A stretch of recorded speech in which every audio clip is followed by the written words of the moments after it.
Hello friends, സിമ്പിളായിട്ട് ഒരു caramel പുഡിങ്ങാണ് നമ്മളിന്ന് നോക്കുന്നത്. അതിനായിട്ട് ഷുഗർ നമ്മൾ കാരമൽ ചെയ്യാണ്. കാരമൽ പുഡിംഗ് എന്ന് പറയുമ്പോൾ കാരമൽ വേണം. അപ്പം നമ്മളൊരു പാത്രത്തിലേക്ക് ഒഴിച്ച് വെക്കുക കാരമൽ സെറ്റാകുമ്പോൾ. എന്നിട്ട് ആവശ്യത്തിനുള്ള പാലെടുക്കുക. ഇത് കാരമൽ പുഡിങ്ങിൻ്റെ ഒരു പൗഡറാണ്, അത് ഇട്ട് കൊടുക്കണം. അത് ഞാൻ പാലിലാണ് ഇതാക്കുന്നത്, എല്ലാവരും ഡയറക്റ്റായിട്ട് ഇട്ട് കൊടുക്കാറാണ്. എന്നിട്ട് ഇത് നല്ലപോലെ പാലൊഴിച്ചിട്ട് മിക്സ് ചെയ്തെടുത്തിട്ട് നമ്മുടെ തിളപ്പിക്കുന്ന ആ പാലിലേക്ക് ഇത് നന്നായിട്ട് ഒഴിച്ച് മിക്സാക്കി കൊടുക്കുക.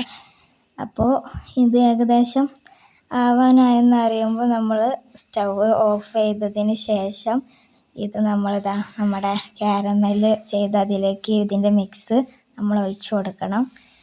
എന്നിട്ട് ഇത് നമ്മൾ ഫ്രിഡ്ജിൽ വെക്കണം. അപ്പോൾ ഇത് ഏകദേശം ആയി വന്നാൽ ഇത് പാത്രത്തിലേക്ക് ഇടുന്നുണ്ട്. അപ്പോൾ നമ്മുടെ സിമ്പിളായിട്ടുള്ള കാരമൽ പുഡിങ് റെഡി ആയിട്ടുണ്ട്. നല്ല ടേസ്റ്റിയാണ്, നല്ല സോഫ്റ്റായിട്ടുള്ള നല്ല കാരമൽ പുഡിങ്ങാണ്. എല്ലാവരും ട്രൈ ചെയ്ത് നോക്കണം. പിന്നെ എല്ലാവരും ലൈക്ക് ചെയ്യുക, സബ്സ്ക്രൈബ് ചെയ്യുക, കമൻറ്റ് ചെയ്യുക.